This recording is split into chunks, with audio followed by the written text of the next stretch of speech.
It's a good day to have a good day, and welcome to the It's a Good Day Knitting podcast.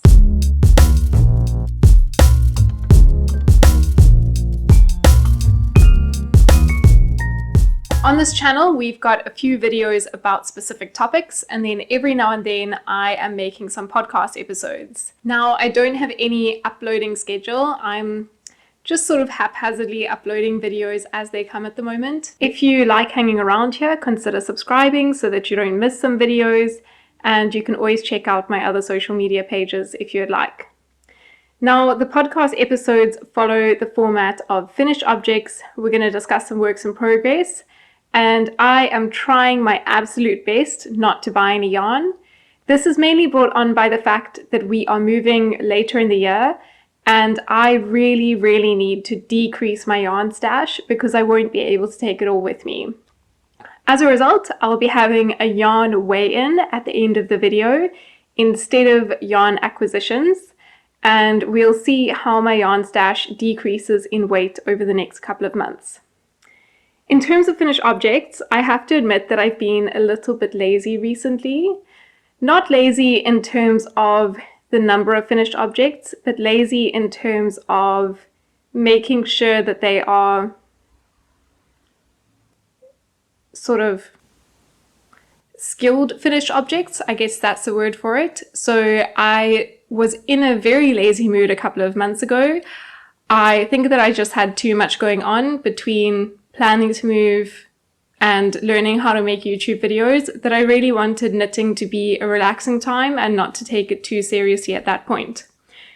Since then, I'm definitely in a space where I can take my knitting a bit more seriously again, if knitting can ever really be that serious. But I find that I have the mental capacity to swatch properly, to take on some more mentally challenging designs.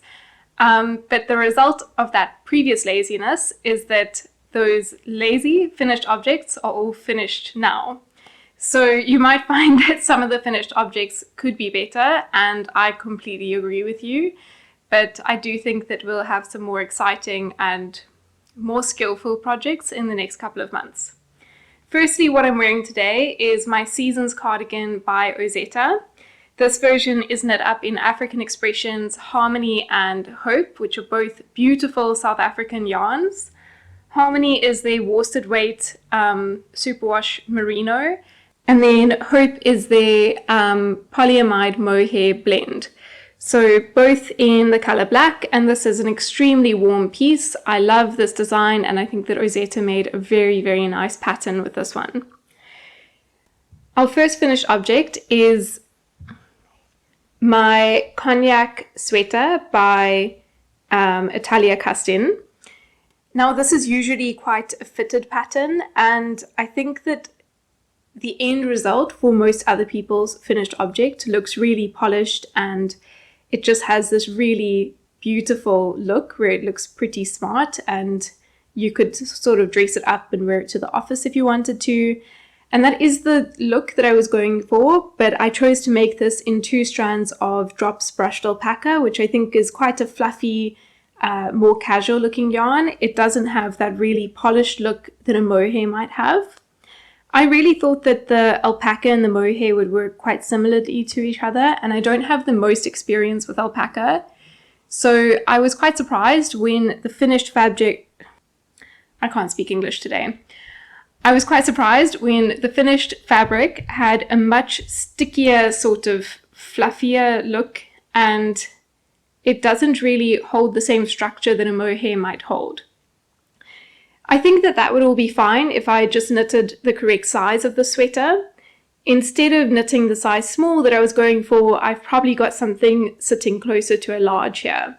That's all due to gauge issues. The gauge of this pattern is 19 stitches in 10 centimeters, and due to my previous laziness, I decided not to really gauge swatch properly. I started knitting this up on 1 needle size down from what she recommends, and since then I've realized that my gauge is about 14 stitches in 10 centimeters, which dramatically changes the size overall.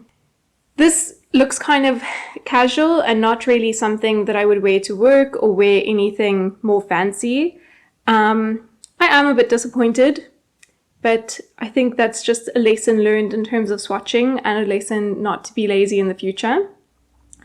To discuss the pattern, there are some really nice diagrams in this pattern which tell you exactly how to pick up your stitches, and I enjoyed that because this was my first experience with a set-in sleeve construction.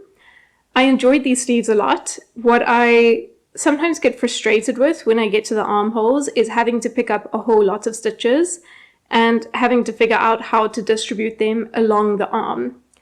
With this pattern, you actually pick up very few stitches, and then the rest of your stitches are all made through increases as you work your way down the top. I also really liked how clear the pattern was. I think that it was very easy to follow, and this is probably something that I'll make again in the near future, but I think that next time I'm going to choose a much more fancy looking yarn. It doesn't have to be a fancy yarn in the sense that it costs a lot or that it's anything super special, but I just don't think that this Drops brushed alpaca is able to give that sort of elevated aesthetic. I think that I might choose a fingering weight with a mohair for the next version of this. Now for finished object number 2, that I said in the last podcast was not meant to be a serious knit by any means, is what I'm calling a hipster hat, if you know the petite knit pattern, although I don't think that I actually looked at her hat pattern other than to get a sense of how many stitches to cast on. This is knit once again in African Expressions Harmony, their worsted weight superwash merino, and the only intention with this hat was to get these 2 yarns out of my stash. I've got about 3 meters of the blue and maybe 2 meters of the beige left over, so that was quite successful. And I started off this hat with 1 full skein of the blue here and then about 2/3 of a skein of the beige.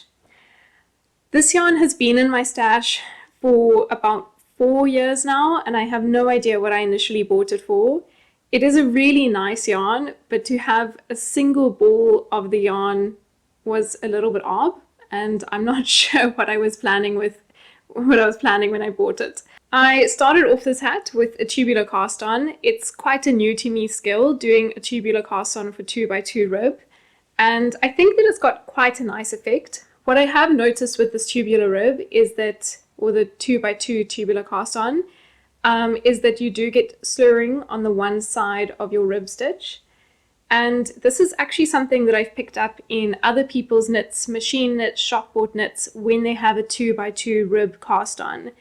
It seems like that's the only way to do a tubular cast on with a 2x2 rib, and I think it's probably quite unavoidable to get that slurring. The reason for this is that you have to do a normal 1x1 tubular cast on, like for normal 1x1 rib, and then you have to reorganize your stitches. So naturally one of the stitches is going to be a bit stretched out where it was kind of cabled, and I'm not sure if there's any other way to land up with the same effect. I think this looks much nicer than the normal backwards loop cast on, and this is something that I will do in the future, even though you do get that slight slurring. I then just did stripes where there are 3 rows in each stripe until I was almost done with my beige, and then I switched over and started doing some decreases. When I was knitting on this hat, the 2x2 rib stitch really changes with blocking, and my goal for this hat was to have this stretched out 2x2 rib pattern. I think the effect of this is quite fun, but what I was landing up with while I was knitting it was pure stripes in the 2x2 rib because this was so bunched together. Now, I'm really glad that it stretched out to look like this. I didn't block this aggressively, but naturally that 2x2 rib completely relaxed and stretched out with a little bit of blocking. The mistake that I made with this hat, and where my laziness came back to bite me, is that I didn't spend enough time doing the maths to figure out how many stitches to cast on. I looked at Petite Knit's pattern where she says how many stitches to cast on, and I modified it for my gauge that I was reaching with this hat. I just made sure that the number that I had was divisible by 4 and assumed that was good enough and went to cast on. The problem with that is that all 4 of these segments are not necessarily symmetrical. 3 of the segments are exactly the same, and then the last segment I had to do a different decrease rate so that it would kind of look the same towards the end. You'll see if you look at the top of the hat here, the middle column of this segment is knit and the other 3 middle columns are pearl. I don't think anyone is going to analyze this hat that closely, but it was frustrating me while I was knitting. So I've since figured out the math that I would have to do for another version of this hat if I want to make sure that my cast on number is correct. And maybe I'm completely overcomplicating this, but basically I would take my whole number minus 8 for each of these knit columns. Editing Alice popping in here. So yes, I was overcomplicating things. Basically, you want any multiple of 16 as long as it's 32 or above. So not the easy maths that I did, but all in all, I am happy with this hat, even though it isn't that professional or that skilled, and I'm hoping this is something that will get a bit of wear. Now for a piece that I am really happy with. This is my very fun Scrappy Scarf. This is a ridiculously long scarf. It is way longer than I am tall, and this scarf was just made to use up all of my pink scraps. I've been knitting for about 5 years now, and I really do like pink yarn, so during that time I've collected a whole lot of bits and bobs. I decided that it would be great to have a scarf where I just used up all of those scraps because most of them were too small in quantity to make a project on their own. To make the scarf, I cast on 40 stitches and then joined them in the round. I did a few centimeters of ribbing. I then decided that I wanted the weight of this scarf to be an Aran weight. This bright pink yarn over here is African Expressions Adore, and that is an Aran weight to begin with. But for every single other stripe in this scarf, I combined 2, 3, sometimes 4 yarns in order to match an Aran weight yarn. I have mohair running basically throughout the whole scarf, and this is a double layered scarf with a whole bunch of loose ends floating through the middle. I didn't sew in any ends, I basically just tied them so that I didn't get a weird laddering stitch on the side here. I knew that I wanted this to be super long, and I wanted it to wrap at least twice around my neck, which it does with ease, and I am so happy to finally have this in my wardrobe. The last couple of days were really warm here, but now it's cold enough that I feel like I can wear this out of the house and it'll be super cozy. The last thing I want to say with the scarf is that my sister pointed out to me that this is actually multifunctional. If it's really cold, you can just do this at the end, and then you've got some hand warmers and a scarf. Now we're almost on to the section with works in progress, but before we discuss that, I actually wanted to talk about some other yarn-related activities. So I had a jersey that I wasn't quite happy with. It's the Nicoline Jenser by Linda Sorensen, and the pattern is Divine. I've knit it 3 times, which is the most that I've knit any sweater, but the colors of the yarn just weren't working with my wardrobe. It was speckles of navy blue, brown, and orange. And altogether, I think it just looked a little bit corporate and it didn't really suit the vibe of my wardrobe. What I did need in my wardrobe was a black sweater, so I decided to go off to the fabric store and buy some dye. The first task was to dunk my sweater in some water before moving on to the dye bath. I wanted to make sure that all of the fibers were fully saturated before dyeing them. I first tried with some Dala dye, but this didn't work out very well, so I moved on to some Rit dye. I used both the synthetic dye and the wool dye because my sweater had quite a high polyamide component in the mohair. I knew that I wanted a jet black sweater, and this requires a lot of heat, so I boiled the dye bath up on my stove using an old rusty pan that no one would be safe to cook with, and I mixed it around with my very aesthetic piece of wood. You can see the final result here. Even though it's not exactly what I was going for, it's still a lovely piece with some marling between those blue polyamide fibers and the black wool. In terms of works in progress, I got over my laziness and I have started to swatch and take on more complicated projects, and if there is anything in my wardrobe that is complicated to knit on, it is this sweater. This is a modified structured loop sweater. I've had the structured loop sweater in my queue for months and months now, but I just couldn't figure out the right color combination. I eventually decided that I wanted to knit it in a sort of pinky color for the stripes and some white as the base. Now the neckline is the main event with this sweater. This is inspired by the Gia sweater by Sandless Garn, but it was absolutely impossible to get my hands on their pattern, and I also read a lot of reviews that said that the pattern instructions weren't clear at all. So I decided to wing it, and luckily it looks like this has worked out quite well so far. The plan is to do a quarter loop for the sweater and to probably get a pink or purple zip to fit into the top here. My hope is that I can zip this up and keep my neck warm on really cold winter days. This neck area is double knitted, and then I've just got a single layer of fabric for the rest of the sweater. My base here is Drops Lima held with African Expressions Hope. And then for my stripes, I've got crazy Zauberball yarn. It's been hanging around in my stash for years. And I've also got some Schachenmayr Merino silk. These are the two yarns that I'm holding together for the stripes. This Zauberball crazy yarn is a bit unpredictable, and I find that most of the colors I really enjoy. It mainly goes through purples, pinks, and a light yellow color. But every now and then there are strips where there's a dark pink mixed with a really mustard yellow, which I don't think really fits the look of this jersey. So those sections are getting snipped out and thrown to the side. I might use them one day, or they might just become stuffing for some sort of toy. One of the things that I've been using for the sweater as I've knit it to see if the neckline has been working out has been barber cord, which I've threaded onto my needles every now and then used that as almost like scrap yarn so that I could try on the sweater. I wanted to mention in this video that I have got a whole bunch of barber cord. I'm quite lucky because I went to a yarn store when we were overseas, fully with the intention of buying barber cord for $20, and luckily the lady at the till forgot to ring it up.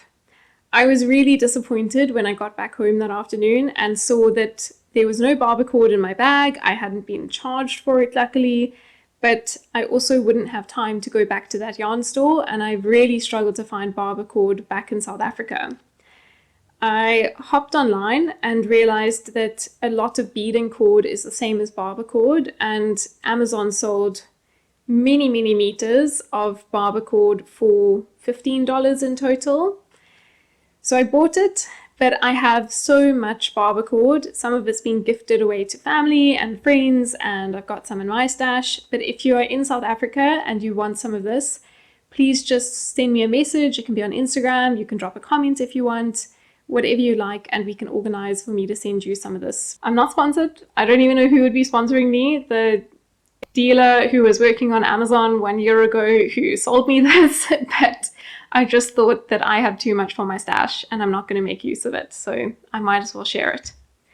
Work in progress number 2 today is a really fun project that I'm excited to talk about, mainly because I think the yarn is really interesting. This is mohair. It has no tag on it, but it's 100% very rustic mohair, which is a single ply, and the feel of it really reminds me of Lopi yarn, the Lake Lopi by Iztex. It's got this really rustic feel, and the yarn is quite slubby, so certain sections have got a much wider diameter, and then certain sections are almost close to lace weight. This yarn is very sentimental. My parents love road tripping, and they bought me this when they were driving through Lesotho.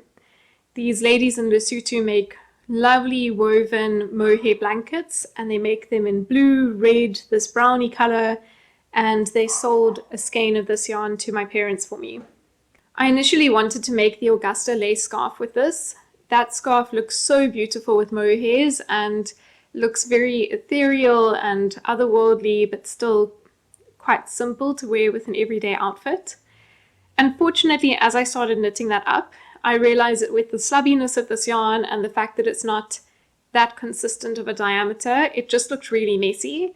You couldn't see those lace flowers very well, and it just looked like a wad of yarn. It didn't look like it was taking on any shape. So I frogged that and thought it would probably be best to stick to a really simple scarf. This is a 3x2 rib scarf with some edge stitches, and I'm going to do increases probably for another 4 centimeters, and then I'm going to knit a straight scarf until I've used up most of this yarn, and then I'll do some asymmetrical decreases on the other end. Now that I've bought the Augusta lace scarf, that is something that I'm aching to cast on. I've got quite a bit of mohair in my stash, and mohair that I should probably use up before we go overseas. So that will be cast on very soon, and almost definitely before the next podcast episode. Anyway, I hope that you've enjoyed this video, and I hope to see you back soon. Don't forget to check out the rest of my videos on my channel. Bye!